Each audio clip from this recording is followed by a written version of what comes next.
Meu querido irmão, minha querida irmã, é a palavra do Senhor chegando aí até você mais uma vez. Hoje nós vamos ficar com o Evangelho de Lucas, capítulo 17, nos seus versículos de 26 a 37.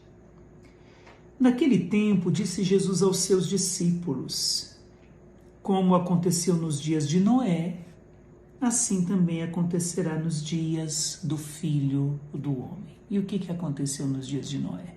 Para a gente poder compreender, a palavra Noé significa repouso.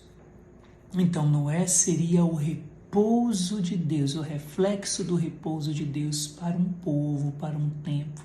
Olha que belíssima vocação. Ser para o outro o repouso de Deus, ser para o outro o descanso de Deus. E qual era a maneira de Noé ser um descanso, um repouso de Deus na vida das pessoas? Vivendo como justo. E Noé é conhecido como esse homem justo. Então, ele viver a justiça fazia com que a sua vida se tornasse um descanso para os outros.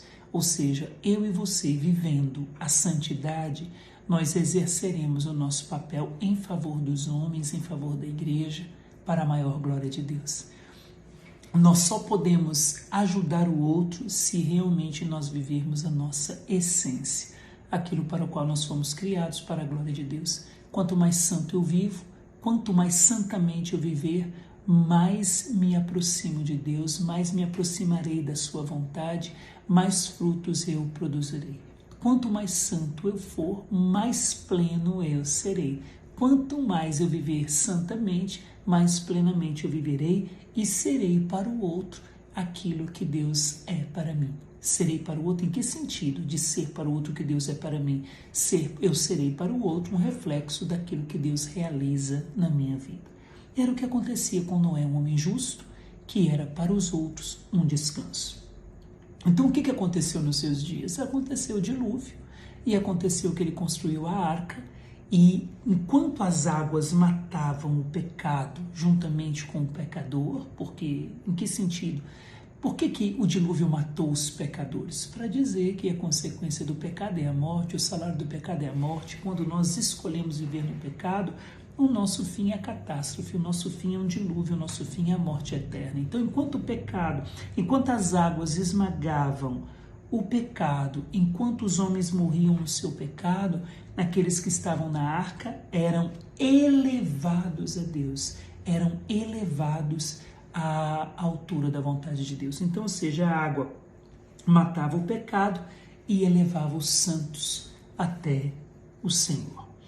Então, como aconteceu nos dias de Noé, assim também acontecerá nos dias do Filho do Homem. Eles comiam, bebiam, casavam-se e se davam em casamento até o dia em que Noé entrou na arca. Isso acontece também nos dias de hoje. Comem, bebem, comemos, bebemos, casam-se, se dão em casamento. Mas o que significa isso? Comem, bebem, casam-se e se dão em casamento. Ou seja, aproveitam a vida, vivem o presente sem ligá-lo com o futuro. Sem viver, ou seja, vivem o presente sem ser conduzido por aquilo que Jesus fez para nós, que foi a sua salvação, e não vivem o presente pensando na salvação futura. Então só vivem o presente como se tivesse apenas este dia ou seja, que São Paulo vai dizer, comamos e bebamos porque amanhã morreremos. Ou seja, não vivem o presente para amar a Deus, mas vivem o presente simplesmente para aproveitar a vida sem pensar na salvação futura. Então foi nesse momento em que menos pensavam que o dilúvio aconteceu. Então chegou o dilúvio e fez morrer todos eles. Acontecerá como nos dias de Ló. Comiam e bebiam, compravam e vendiam, plantavam e construíam. Mas no dia em que Ló saiu de Sodoma, Deus fez chover fogo e enxofre do céu e fez morrer todos. O mesmo acontecerá no dia em que o Filho do Homem for revelado. Nesse dia, quem estiver no terraço não desça para apanhar os bens que estão em sua casa, porque não haverá mais tempo para isso. E não precisaremos mais disso. E quem estiver nos campos não volte para trás, não haverá mais tempo de tomar decisões de voltar. Por quê? Porque o tempo de voltar para Deus e para o essencial já passou. Quem estiver nos campos não volte para trás. Lembrai-vos da mulher de Ló. Quem procura, que virou uma estátua de sal. Quem procura ganhar sua vida vai perdê-la. e quem a perde vai conservá-la.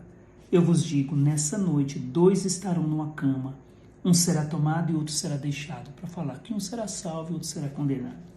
2 mulheres estarão moendo juntas, uma será tomada e a outra será deixada. 2 homens estarão no campo, um será levado e outro será deixado, para mostrar aí a consequência das nossas escolhas. Quem escolhe por Deus, por ele será levado. Quem escolheu as coisas deste mundo, é aí que permanecerá. Os discípulos perguntaram, Senhor, onde acontecerá isso? Jesus respondeu, onde estiver o cadáver, aí se reunirão os abutres. Peçamos, portanto, irmãos e irmãs, ao Senhor, que nos dê a graça de escolher a Ele e de vivermos o presente, amando a Deus, ligados à salvação de Jesus, que aconteceu no momento histórico da nossa vida, ou seja, no passado, mas dele continua nos salvando todos os dias. Então nós vivemos o presente com gratidão do que Deus fez por nós e voltados e com o coração voltado para o futuro, na certeza que o meu presente vai eternizar o meu futuro. O meu presente será eternizado. As minhas escolhas serão eternizadas. Que o Senhor nos ajude, nos abençoando, Ele que é Pai, Filho e Espírito Santo.